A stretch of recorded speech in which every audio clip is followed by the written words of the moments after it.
said, John, I am going to go ahead and turn the reins over to you. Thank you so much, Kristen, and thank you everybody for taking time out of your day to join us. We believe it's a privilege to be able to speak to you, and we know that time is precious. So I will do my best to be quick and to honor your time. Of course, I'm here to speak on behalf of Twin Farms, our lovely little relay and chateau that's in central Vermont. Sort of from a geographic standpoint, about 5 hours from New York, about 2.5 from Boston. Closest private airport to get here would be Lebanon, New Hampshire, which in a moment you'll see is particularly relevant for us. Just the very quick basic notes. Twin Farms, as some of you may know, was originally the home of the famed author Sinclair Lewis and perhaps even more famous Dorothy Thompson, who was a journalist. It was their home from the 1930s until the late 1950s, when it became a private home and eventually taken over by our founder, Twig. We do just have 20 accommodations. They are now 11 cottages and 9 suites. It is actually closer to 400 acres, but we say about 300 acres, that there's multiple properties here. Quick note too, that Twin Farms is in fact private. To be at Twin Farms, you do have to be a guest. We are not open to the public, so anybody dining in our restaurants or enjoying our spa would need to be a guest. And outside of mid-March to the end of April, which we affectionately call mud season or stick season, the property is open throughout the year.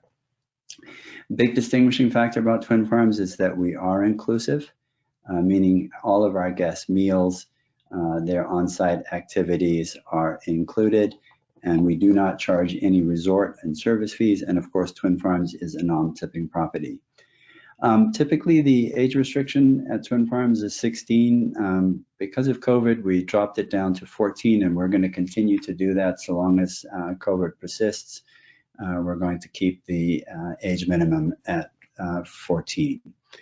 What we'll spend most of the time on today is describing how Twin Farms works, and we base that experience on really 4 pillars: our setting, our activities, our service, and of course for us, our cornerstone of our culinary and wine experience. That's the how. The why is that Twin Farms is set up to create an experience in which our guests truly can put things down, if only for a few days, and recharge. And I'll spend a couple more moments on the COVID-19 precautions, but I would invite everybody just to take a moment prior to booking to see the latest updates on the precautions that we take.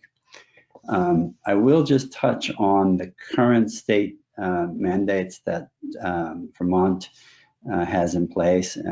Despite the fact that we have a very low case count, I think I was saying to Kristen a moment ago that yesterday Vermont had 53 cases throughout the state.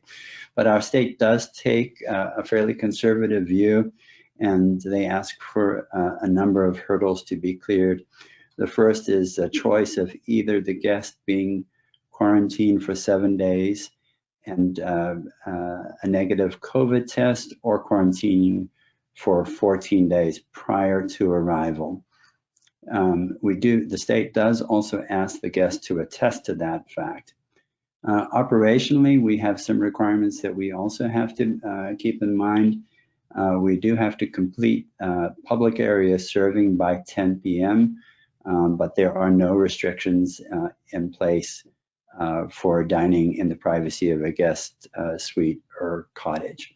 And then just finally, we are also asked by the state not to run a typical bar operation. It's a funny little thing, but you are more than welcome to enjoy cocktails at Twin Farms so long as you are eating something. It's a weird little quirk that is in place. Other than that, Of course, you'll see our staff will be wearing masks.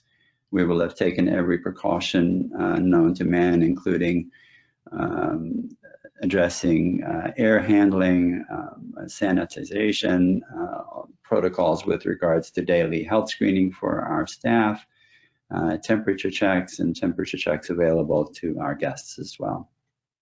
So all of that out of the way, I'm going to start with a shot of spring in Vermont. This is one of the ski runs going down. And I was just saying to Kristen, one of my favorite times here, as we are happily headed towards spring, is May and June coming up, and where you'll see these beautiful lupin fields showing up. At the center of the property is our original main farmhouse. It actually dates from the 1790s. Its notoriety, of course, as I referenced before, was really first came into being when Sinclair bought Twin Farms as a wedding gift for Dorothy Thompson. Just a couple of shots around the property. Well, I mentioned earlier that we have more than 300, actually closer to 400 acres, and that's because we own property in the area, including on this incredibly gorgeous lake called Silver Lake, which is just down the road from us, which our guests have access to via kayaks and canoes and paddleboards. There are no motorboats allowed on this lake. Another quick shot of it. A couple more shots around the property, and then I'm just going to quickly go through just to give you an impression or a sense of what the cottages look like, and you will see very quickly that no two are alike, but you will see some commonalities. All of the guest rooms have famed architects involved in their design, famed interior designers, beautiful contemporary museum-grade quality art, a design that has always made a strong attempt to bring nature into the rooms, fireplaces in each of the rooms, really ample sized bathrooms and ample sized closets, ample sized living rooms. And the suites, there are really two groupings of suites. Our farmhouse, which has a configuration of 2 and 2. We have purposely kept the density down, so at the moment we are, unless the family is together, kept a maximum of 2 rooms occupied in the farmhouse at the moment. A couple more farmhouse shots. We just redid the interior of one of the farmhouse suites, and we will do the interior of another this year. And then finally, a focus on the farm. Of course, we are a farm, and we are growing a lot of what we're serving. When we're not able to grow it ourselves, our neighbors are growing it for us. We are a farm surrounded by farms. And this is Nathan, our chef, who's, of course, integrating what we're growing into our menus. As many of you know, our dinner changes every night. What we typically do is we go to a fair amount of detail at the beginning of or prior to the guest arrival, trying to understand guest likes and dislikes and integrate those, what we learn, into the menu design. That's actually one of my favorite pictures. This is 3 new chickens that joined the group, and they just didn't love hanging out, so they made an escape daily, and that's where that picture came from. Of course, our culinary program is the core of the whole experience. Slight change at the moment. Ordinarily, we have access to our chef's table, and we ordinarily invite our guests to join us in the kitchen, and in fact, anywhere they wish to go. Just at the moment, until COVID is in our rearview mirror, we have limited access to the kitchen to only those staff that are involved in preparing or serving. So we actually keep all staff outside of the kitchen. Just a couple more quick images from around the property. We've done a lot of work on our trail systems. This was as a result of the closure, the first few months of COVID. We put our staff to work improving our trail system, creating new trails, creating new picnic sites, creating things like our lean-to. We have this beautiful lift shack, great spots, or there's tons of spots for our guests. This is one of 2 lookout decks with these beautiful views for guests to be able to enjoy not only hiking and the great outdoors, but also the opportunity to enjoy beautiful picnics. Of course, we have all of the traditional activities that we had available, continue to be available. The protocols are slightly different, but they're explained by our team to the guests. New to the property, part of Relais and Chateau was a partnership with Volvo this last year. So our guests, if they wish to do drives and go out and experience of some of the things that we love about Vermont, namely the local villages of Bridgewater and Woodstock and Creechy, we invite our guests to take the Volvos out. And just the last shot here of the day. This is how we get our guests up on the hill when they're downhill skiing. So at this time of the year, they're downhill skiing, cross-country skiing, snowshoeing, ice skating, and so on. But we don't have a ski lift, and this is called the Viking, and the Viking and the team take our guests up to the top of the hill. So we do have a linger longer package, which invites guests that are staying with us for 7 nights or longer to enjoy a night on us and to have a $400 credit that can be applied to any reserve wines that they'd like to enjoy. I would encourage you and I'd encourage your guests to spend a moment on our COVID-19 precautions. Please know that at Twin Farms, we take these things really, really seriously. And then just finally, a quick shot of some of our guest experience teams to bring us to an end and to thank you. We are enormously grateful to you.